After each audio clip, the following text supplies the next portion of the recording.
What's up, Hornheads? It's your girl Shanice, and I'm taking over for your boy Bobby on this week's recap of AHS 1984. So let's get right into it.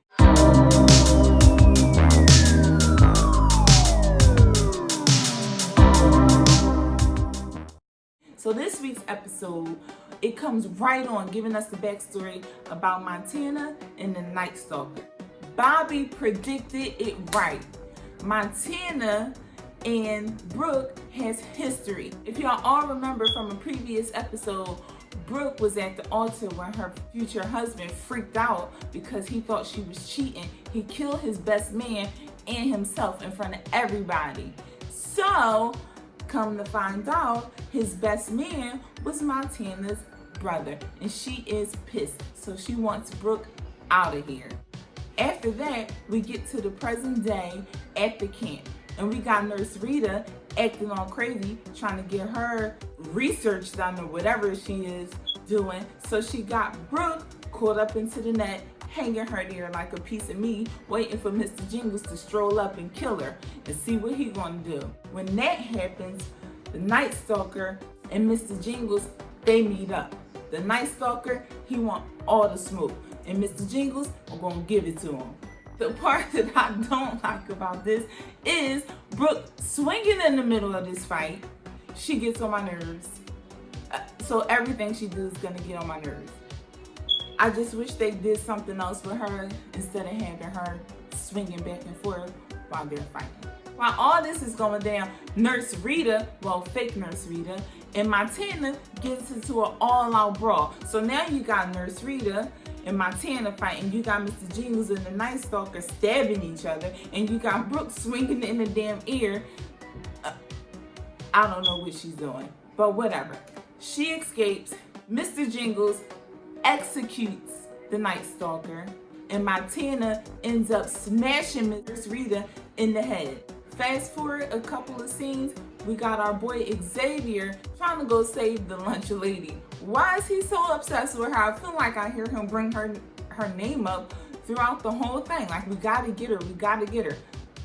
Whatever. So, he goes to get the lunch lady. Trevor goes to get Margaret, who's delusional.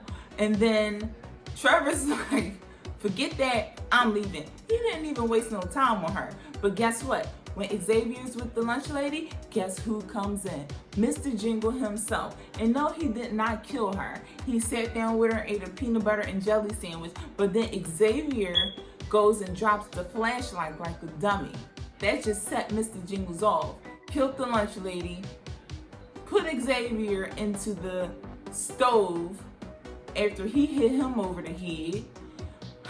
Now, let's just take a step back, because I do not like the graphics on the part where Xavier is in the oven. They could have made that much more realer. Like, this is 2019. They could have did a better job. I don't know if they did that on purpose because it's supposed to be based in 1984, but whatever. I didn't like it. I'm happy that Xavier survived though, because he's one of my favorite characters. So, the lunch lady ends up breaking him out. He kills her because she's suffering. And then he goes on here with the knife about his business. Now, all while this is happening, Margaret and Mr. Jingles face to face. And guess what? They were lovers or something? Like, I don't know. She liked him, he liked her. And back in the 70s when she was going to the camp, it was weird. Honestly, it was like her grandfather.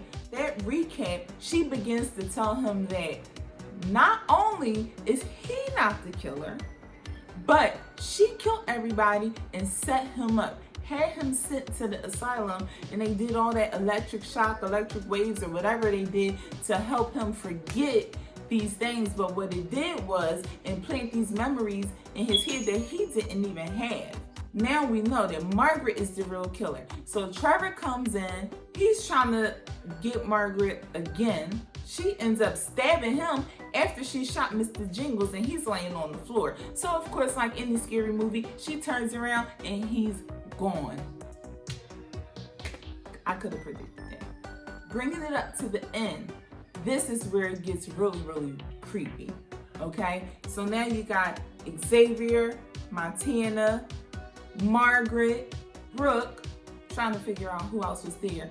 Maybe just those 4. They all standing there. Somebody burnt up the car. I personally think Margaret did it, but somebody burned up the car to make them, I guess, not be able to get out, make them have to stay. And while they're standing there, Nurse Rita wakes up. She wakes up to the Night Stalker coming back to life. I don't know if his Satan thing. You know, at first I really thought it was going to be like that whole ghost thing, because the guy who was the ghost that was back in the 70s that was there now, like I thought that they were going to kind of bring him back and make him a ghost, but no. All of his wounds healed that Mr. Jingles gave him, and he was like ready to go. Nurse Rita, she tried to be quiet, but just didn't work out for her. They cut it off there though. Well, that's all for now, Horrorheads. I hope I didn't ramble on too much. If you like this video, hit that like button. I want you to put on the bell notifications for my boy Bobby. I want you to give this video a thumbs up and comment below if you peeped something that I did not. Tell me what you liked about it. Tell me what you didn't like about the episode, and I'll see you next week.